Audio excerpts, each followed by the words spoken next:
Okay, so this will be a glance at how to make a Panelview application with using the InstaFizz, but this is going to be FactoryTalk Machine Edition.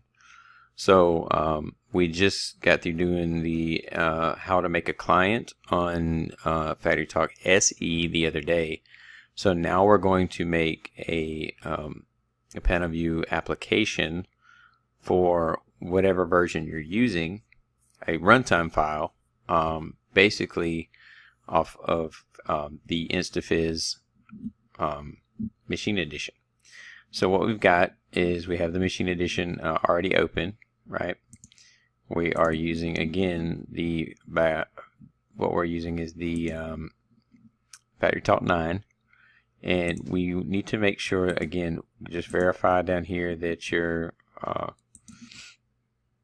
RSLogix is in the right spot. We need to always go in and set our RSLogix path because it may be pointed to the wrong thing. So what we'll do is, you see that it looks slightly different, right? So first and foremost, we'll need to make sure our shortcut name, and what I like to do is open it up and just pick anything and just see if there's some kind of, it's probably not a good screen. Just pick any kind of animation or anything that may have any tags in it, and look for their shortcut. So in this case, they're calling their shortcut PLC 1, which is fine because that's what they already have in there. Okay, go to the RSLogix Enterprise Communication Setup. That's when you want to set this up. Okay, so currently what you want to set up first, and you want to be, when you do this, when you do the design in, you have to be hooked to the device. So whatever device you're choosing to use, if you're emulating it, you have to be hooked to an emulator. If you're actually hooked to a processor, you have to be connected in the system to see it. And what I'm going to show you is if you're not, then it's not going to work. All right. But again, the shortcut's already in there. So what we want to do is scroll down until we find it. You can see I have my chassis right here. And all I'm going to do is click that, click apply. It's going to say it's going to go off the virtual backplane to this, which I used to have it set to my virtual backplane. Then I need to actually copy that over here, because see the runtime file, which is the most important file, it doesn't have anything in it right now. So if we were to download this to a Panelview right now, it wouldn't work because we don't have anything in the runtime file. So what we do is, being that we've already set the shortcut path and have the shortcut name in there to the destination that we're hooked to, you have to physically be hooked to this, we can actually now go to runtime, is we can actually copy the design to runtime. And it's going to ask you a little question, you know, as it always does. Are you sure? Really, the question is, are you sure you want to do this? Click yes if you're sure. So at this point, it's going to push the current configuration we had in the design mode into the runtime. So now if we download this to a Panelview, it will work perfectly because it has the runtime file in there. So in this point, we click verify. We verify that we did change the design. We did change the runtime. We'll click OK and close it out. Now we also want to go into our Runtime Security. Again, this is a pretty common thing that we're doing here, is going into security. Check to make sure that there's nothing special going on in here. You have the 3.0 or 3.2 is the older stuff, way before the 4.0 upgrade, so the security was not near as tight as it is now on 4.0 and higher. Of course, this is FactoryTalk 9, so you know they made this 4.0 change probably around the time I would say a year or so after the you know, we started having terrorist problems or whatever. So not to get into that at all, because there's no, they were mandated by the federal government to make a change to make sure everything was more secure. So this made our automation thing a little bit more of a headache, because FactoryTalk 3.0 was a lot easier. You could do a lot more stuff with it. You can add all your stuff right here. Nobody is running 3.2 right now. If you are, you're probably having a hard time finding parts.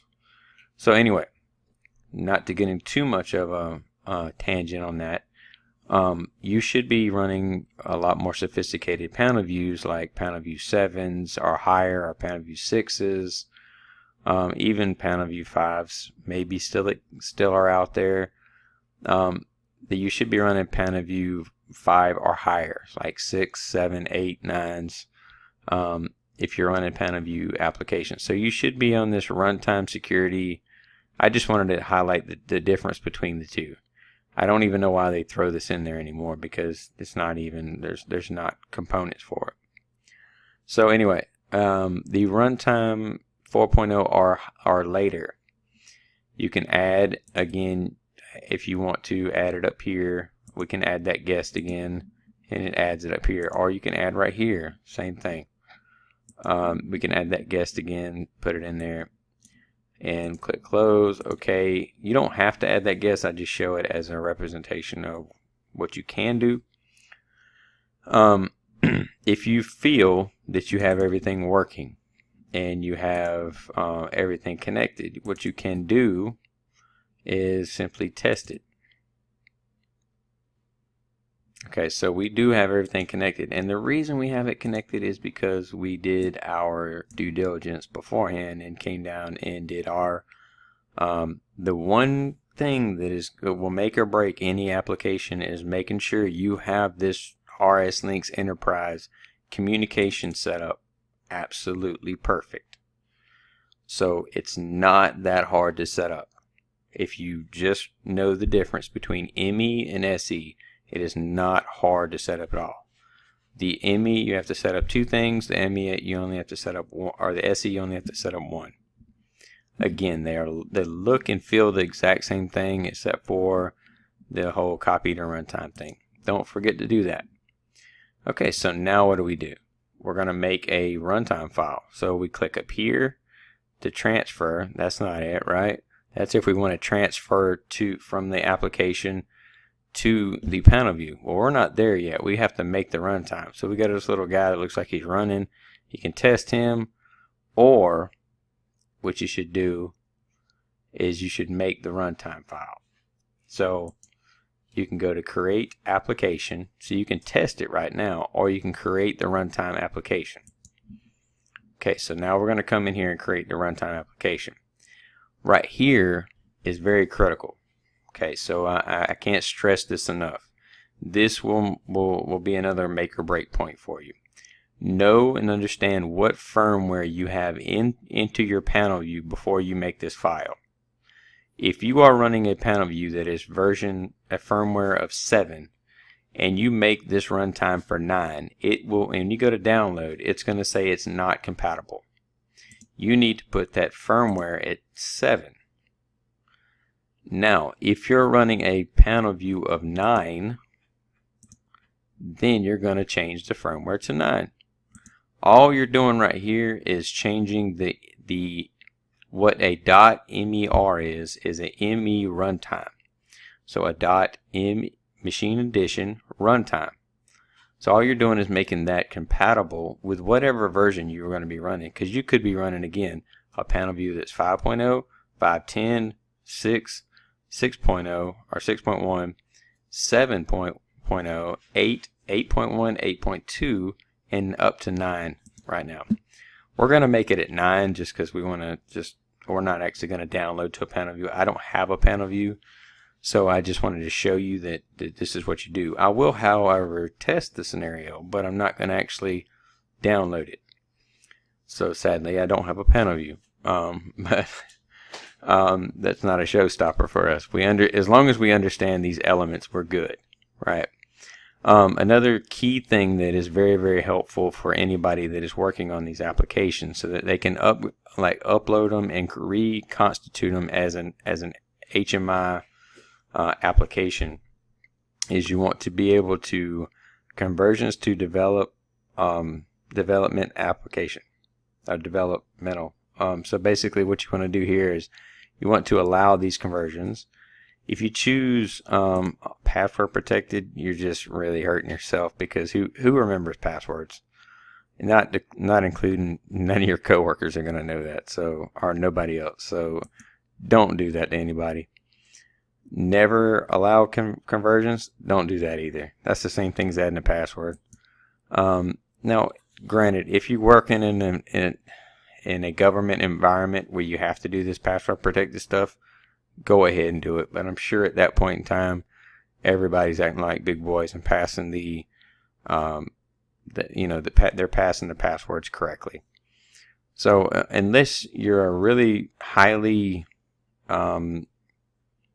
looked at facility and highly restricted facility, you don't really care about the password. So I always choose, and I work in an environment that should be close to it, so I always still choose allow conversions. So at that point, you hit save.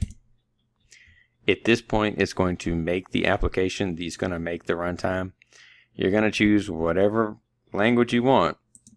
So up here, it will show you what it's doing.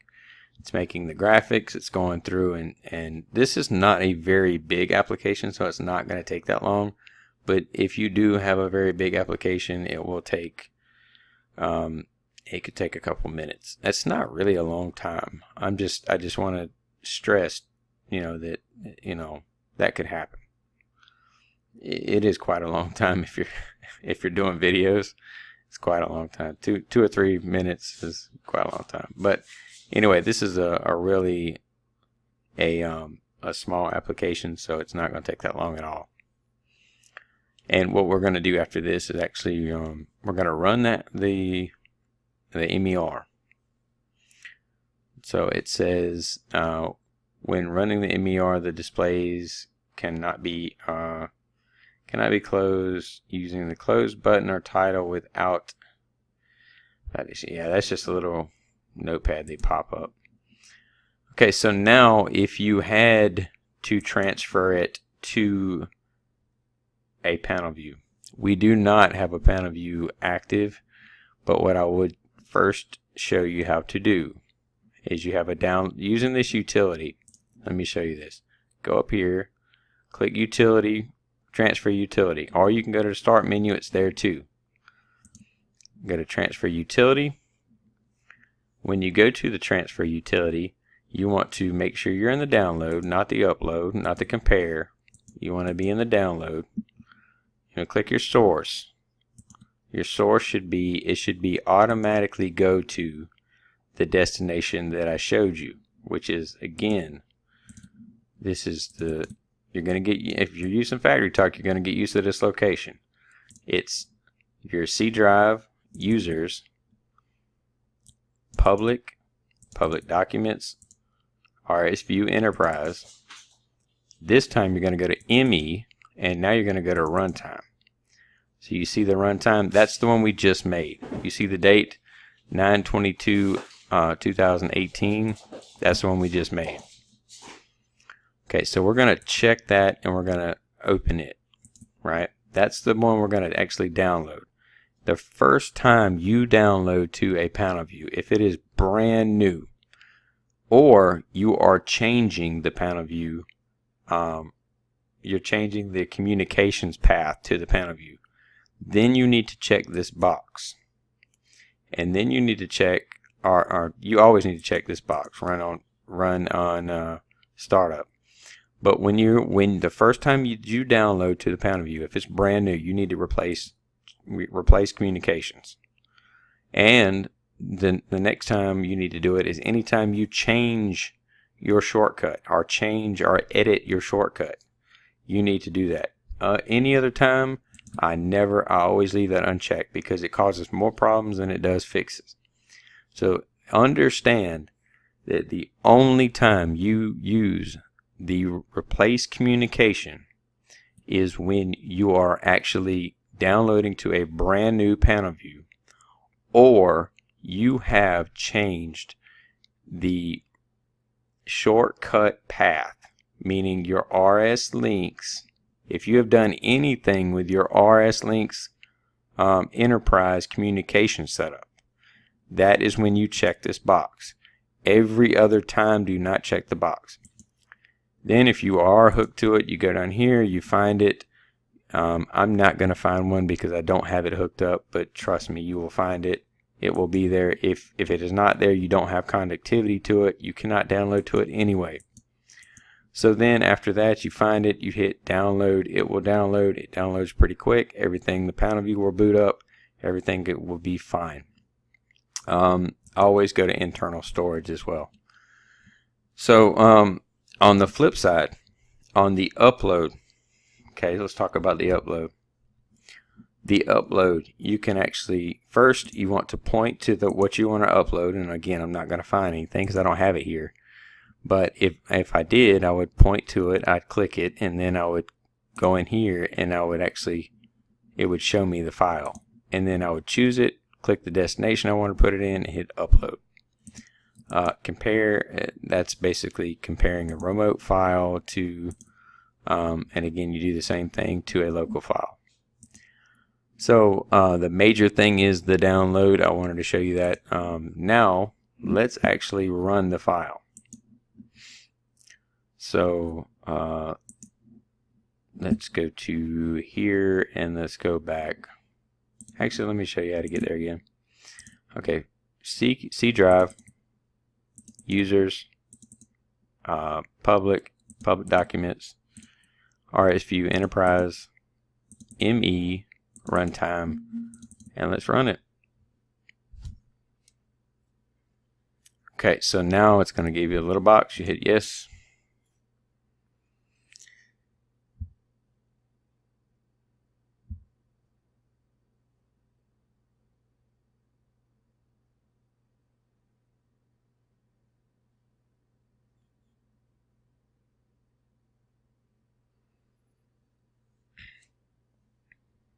Okay, so now it's going to pull up the application file.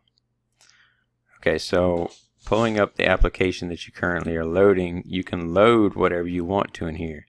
This will be the natural look of the Panelview.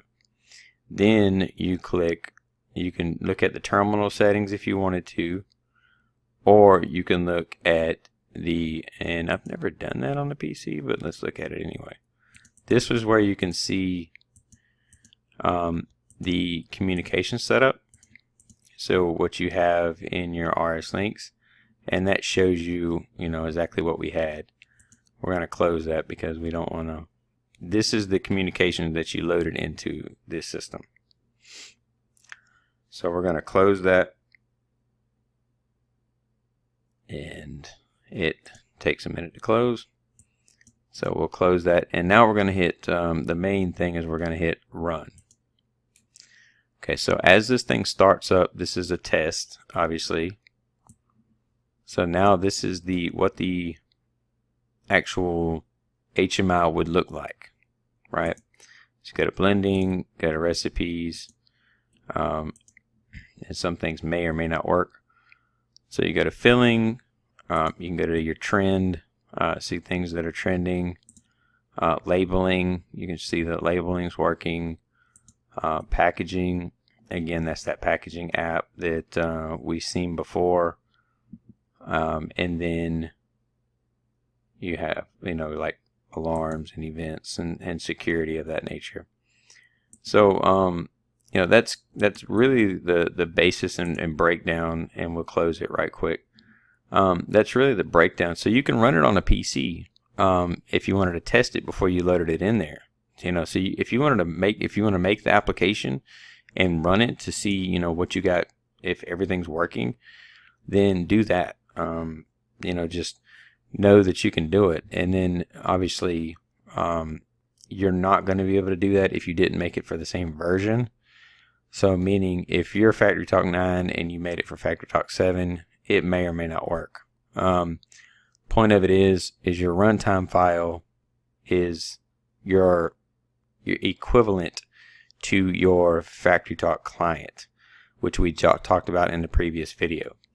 So again, hopefully everybody is very familiar with how to make a runtime client or runtime file for their Panelview pluses, and they should be able to do that at this point in time and understand why and what are the pertinent things. If you have any questions, please comment below. Let me know. Love to hear your thoughts. And again, thank you for being part of everything. So thank you for your support.